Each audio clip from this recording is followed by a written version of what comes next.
Bismillahirrahmanirrahim. Assalamualaikum warahmatullahi wabarakatuh. Perkenalkan, saya Aprina Hidayatul Laidi. Di sini saya akan membahas tentang pengertian teori belajar konstruktivisme. Secara harfiah, konstruktif berarti bersifat membina, memperbaiki, dan membangun. Sedangkan isme dalam Kamus Bahasa Indonesia berarti paham atau aliran. Kemudian di sini kami mengambil 3 referensi tentang pengertian teori belajar konstruktivisme. Yang pertama adalah berdasarkan teori Sutherland tahun 2019 yang mengatakan bahwa konstruktivisme merupakan sebuah teori yang sifatnya membangun dari segi kemampuan, pemahaman dalam proses pembelajaran. Kemudian teori kedua adalah Sobuni tahun 2019 yang mengatakan bahwa guru bersama-sama siswa mengkaji pesan-pesan penting bahwa dunia adalah kompleks, di mana terjadi bermacam-macam pandangan tentang kebenaran yang datangnya dari berbagai interpretasi. Kemudian yang terakhir di sini adalah teori Mustafa dan Rusdianto tahun 2021. Mereka menyatakan bahwa konstruktivisme adalah pembelajaran yang memberikan keleluasaan kepada peserta didik untuk membangun pengetahuan mereka sendiri atas rancangan model pembelajaran yang dibuat oleh guru. Saya berdasarkan pengertian dari teori konstruktivisme berdasarkan teori-teori dari para ahli di atas, kemudian berdasarkan dari KBBI yang telah dijelaskan tadi. Teori konstruktivisme adalah sebuah pendekatan pembelajaran yang menempatkan siswa sebagai subjek aktif dalam membangun pengetahuannya sendiri. Dalam konstruktivisme, siswa tidak hanya menerima informasi dari guru, tetapi juga terlibat dalam proses pembelajaran dengan cara berpikir kritis, bertanya, mencoba sendiri, kemudian menerapkan pemahaman konseptual yang telah diperolehnya di kehidupan sehari-hari. Sekali lagi ya. Kesimpulan, berdasarkan teori-teori di atas, teori konstruktivisme adalah sebuah pendekatan pembelajaran yang menempatkan siswa sebagai subjek aktif dalam membangun pengetahuannya sendiri. Dalam konstruktivisme, siswa tidak hanya menerima informasi dari guru, tetapi juga terlibat dalam proses pembelajaran dengan cara berpikir kritis, bertanya, mencoba sendiri, kemudian menerapkan pemahaman konseptual yang telah diperolehnya di kehidupan sehari-hari. Sekian dari saya. Oke, baik. Di sini saya akan melanjutkan penjelasan dari teman saya sebelumnya. Namun sebelum itu, di sini saya akan memperkenalkan terlebih dahulu Tiang Ariandudini. Jadi di sini saya akan menjelaskan terkait dengan karakteristik dari teori belajar konstruktivisme ini. Di sini kami mengambil teori atau pendapat dari Donald, yang dimana menurut Donald ini, ya, karakteristik konstruktivisme itu yang pertama adalah belajar aktif atau biasa dikenal dengan active learning. Di sini belajar aktif ini bahwasanya dimaksudkan untuk siswa aktif dalam pembelajaran. Kemudian yang kedua, siswa terlibat dalam aktivitas pembelajaran yang bersifat autentik dan situasional. Jadi di dalam pembelajaran siswa dituntut untuk aktif dalam pembelajaran. Kemudian yang ketiga, aktivitas belajar harus menarik dan menantang. Disinilah tantangan dari seorang guru, di mana desain pembelajaran harus itu menarik dan menantang. Kemudian yang keempat, siswa harus dapat mengaitkan informasi baru dengan informasi yang telah dimiliki sebelumnya dengan sebuah proses yang disebut dengan bridging. Di sini adalah pengetahuan sebelumnya, pengetahuan siswa yang sebelumnya dikaitkan atau dikaitkan dengan pengetahuan yang baru yang didapatkan setelah melakukan proses pembelajaran. Kemudian yang kelima, siswa harus mampu merefleksikan pengetahuan yang sedang dipelajari. Merefleksikan di sini adalah dia bisa menjelaskan, bisa mengetahui, bisa memahamkan terkait dengan proses pembelajaran yang pernah dilakukan sebelumnya. Kemudian yang keenam, guru lebih berperan sebagai fasilitator yang dapat membantu siswa dalam melakukan konstruksi pengetahuan. Jadi di sini peran guru tidak hanya sebagai penceramah dan lain sebagainya, tetapi di sini guru akan mempersiapkan segala bentuk pembelajaran atau bahan-bahan ajar yang diperlukan dalam proses pembelajaran. Yang di sini guru sebagai fasilitatornya. Kemudian yang terakhir atau yang ketujuh adalah guru harus dapat memberi bantuan berupa scaffolding yang diperlukan oleh siswa dalam memperoleh proses pembelajaran. guru dan sebagai fasilitator ini tidak hanya memberikan fasilitator, tapi guru juga membimbing siswa dalam menemukan konsep-konsep terkait dengan materi yang dijelaskan oleh guru itu sendiri. Sekian dari saya, terima kasih. Bismillahirrahmanirrahim. Assalamualaikum warahmatullahi wabarakatuh. Saya Mbak Iris Jadir Zobia Zain akan melanjutkan penjelasan materi dari teman saya. Di sini saya akan menjelaskan mengenai kelebihan dan kekurangan dari teori konstruktivisme.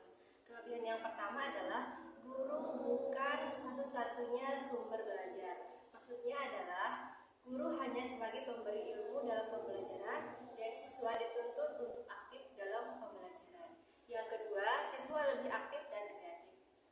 Maksudnya di mana siswa bisa memahami pembelajaran baik yang didapatkan di sekolah maupun yang di luar sekolah. Yang ketiga, pembelajaran menjadi lebih bermakna. Artinya, pembelajaran tidak hanya mendengarkan dari guru saja, tetapi siswa harus mengkaitkan dengan pengalamannya sehari-hari. Yang keempat, pembelajaran memiliki kebebasan dalam belajar. Maksudnya, siswa bebas mengkaitkan ilmu-ilmu yang dia dapatkan dengan pengalamannya sendiri. Yang kelima, perbedaan individual terukur dan dihargai. Dan yang terakhir, guru berpikir proses membina pengetahuan baru, sedangkan siswa berpikir untuk menyelesaikan masalah dan membuat keputusan. Berikutnya adalah kekurangan dari teori ini. Yang pertama, proses belajar konstruktivisme secara konseptual adalah proses belajar yang bukan merupakan perolehan informasi yang berlangsung satu arah dari luar ke dalam diri siswa kepada pengalamannya melalui proses asimilasi dan akomodasi yang bermuara pada pemutahiran struktur kognitif. Yang kedua, peran siswa. Menurut pandangan ini, belajar merupakan suatu proses pembentukan pengetahuan. Yang ketiga, peran guru. Peran guru adalah sebagai pendidik yang agar proses pengkonstruksian pengetahuan oleh siswa ini berjalan lancar. Guru tidak menerapkan pengetahuan yang telah dimilikinya, melainkan membantu siswa untuk membentuk pengetahuannya sendiri. Yang keempat, sarana belajar. Pendekatan ini menekankan bahwa peran utama dalam kegiatan belajar adalah aktivitas siswa dalam mengkonstruksi pengetahuannya sendiri. Dan yang terakhir adalah evaluasi. Pandangan ini mengemukakan bahwa lingkungan belajar sangat mendukung munculnya berbagai pandangan dan interpretasi terhadap realitas, konstruksi pengetahuan, serta aktivitas-aktivitas lain yang didasarkan pada pengalaman. Sekian dari saya, terima kasih. Bismillahirrahmanirrahim. Assalamualaikum warahmatullahi wabarakatuh. Saya Dina Witri akan melanjutkan penjelasan dari rekan saya. Di sini saya akan menjelaskan tentang tujuan dan manfaat teori belajar konstruktivisme. Yang pertama itu tujuan belajar teori konstruktivisme. Yang pertama itu untuk membantu peserta didik dalam memahami isi dari materi pelajaran. Yang kedua itu untuk mengasah kemampuan peserta didik untuk selalu bertanya dan mencari solusi atas pertanyaannya itu sendiri. Dan yang ketiga untuk meningkatkan pemahaman peserta didik terhadap suatu konsep secara komprehensif. Dan yang keempat untuk mendorong peserta didik untuk menjadi pemikir yang aktif. Selanjutnya itu manfaat teori belajar konstruktivisme. Yang pertama itu membantu kita dalam mengungkapkan gagasan secara eksplisit. Tidak bisa dipungkiri bahwa selama kita belajar tentu akan ada kesulitan. Kesulitan itulah yang akan kita coba pecahkan. Manfaat yang kedua itu untuk memberikan pengalaman baru. Manfaat yang tergolong cukup bagus yakni akan mendapatkan hal-hal baru, pengalaman baru, dan juga suasana baru terkait gagasan yang kita temui. Karena seperti yang kita ketahui bahwa setiap orang pasti mempunyai gagasan. Sifat dari gagasan itu sendiri adalah dinamis, yakni bisa berubah-ubah seiring dengan berjalannya waktu dan seiring dengan pengalaman serta pengaruh kemampuan berpikir kita terhadap semua hal. Dan yang ketiga dan manfaat yang ketiga itu yaitu untuk mengajak seseorang untuk berpikir tentang pengalamannya. Di mana pada teori konstruktivisme ini secara tidak langsung akan mengarahkan kita kepada sesuatu hal yang baru. Hal yang baru dan juga menarik itulah yang akan nantinya